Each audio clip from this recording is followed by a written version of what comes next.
La question du déficit budgétaire n'est qu'une question si on s'en préoccupe. Les Américains ne s'en préoccupent pas. Et nous ne voyons pas arriver ce qu'est le troisième élément, ça va être ma deuxième citation de la journée, pardon, mais c'est important, c'est ce qu'a écrit M. Miran, l'actuel responsable des finances. Il a écrit un papier en novembre, que personne n'a lu comme d'habitude, The User Guide to Restructuring the Global Trading System, le guide pratique de la restructuration du système financier et des échanges mondiaux. Il dit grosso modo, c'est assez simple, tous ceux qui possèdent des dollars vont être obligés de financer l'Amérique au détriment de ce qu'ils font chez eux.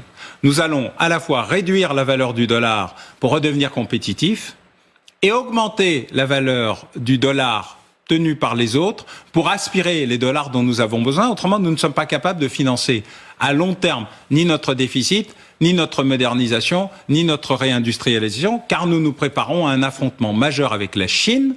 Pour réussir cet affrontement majeur, il faut asphyxier l'économie européenne en récupérant les euro-dollars qui sont un peu partout et en les faisant investir chez nous, en les forçant à acheter chez nous, parce qu'il doit y avoir une sorte de cohérence générale. Et donc la guerre qui vient n'est plus même celle d'Ukraine. Comme Gérard Haro l'a dit tout à l'heure, les Américains sont partis. Partiront plus ou moins bien, plus ou moins brutalement, avec plus ou moins de dégâts.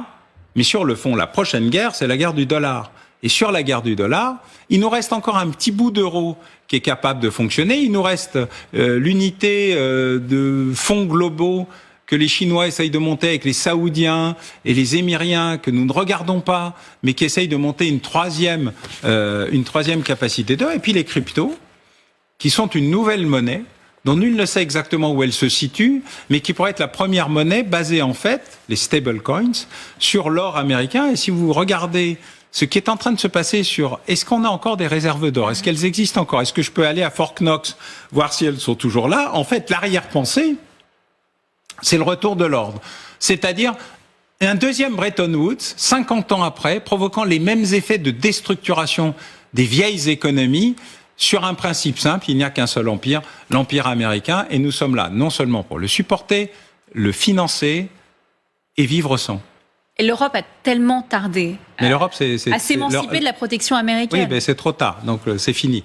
La question maintenant... vous dites c'est fini. Oui, mais c'est le bilatéral, le trilatéral, le quadrilatéral. En fait, il y a un problème qui est, est-ce que nous pouvons avoir un accord entre la Pologne, la Grande-Bretagne, la France, la Pologne, la plus grande armée d'Europe, la Grande-Bretagne, celle qui a encore des outils de technologie suffisantes pour, même si le lien sur le nucléaire est beaucoup plus compliqué que le nôtre, la France. Est-ce que nous sommes capables de convaincre Bruxelles de nous lancer le plus grand programme de réarmement de notre histoire à 1 000 milliards de dollars? C'est le prix. Mais le problème, il y a tout de même un problème de verticalité, Alain Bauer. Un problème de prise de décision au niveau européen. Si c'est hors Europe, on s'en fout. Mais si, regardez ce que dit Jean-Dominique Merchet concernant l'argent dépensé, en tous les cas au niveau européen. Alors vous parlez de hors Europe, mais il y a cette petite musique qui monte d'un Conseil de sécurité nationale au sein même de l'Europe pour pouvoir prendre des décisions plus rapides.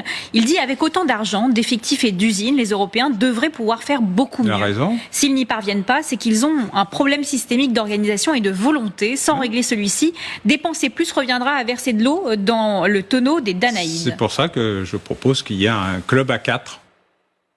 Si les Italiens veulent venir, ils sont les bienvenus. Ils ont une histoire et une armée. Si les Allemands, parce qu'au niveau industriel, ils ont montré leur capacité, y compris sur des dômes de protection, je veux dire, on peut refaire l'Europe des 6, si vous voulez.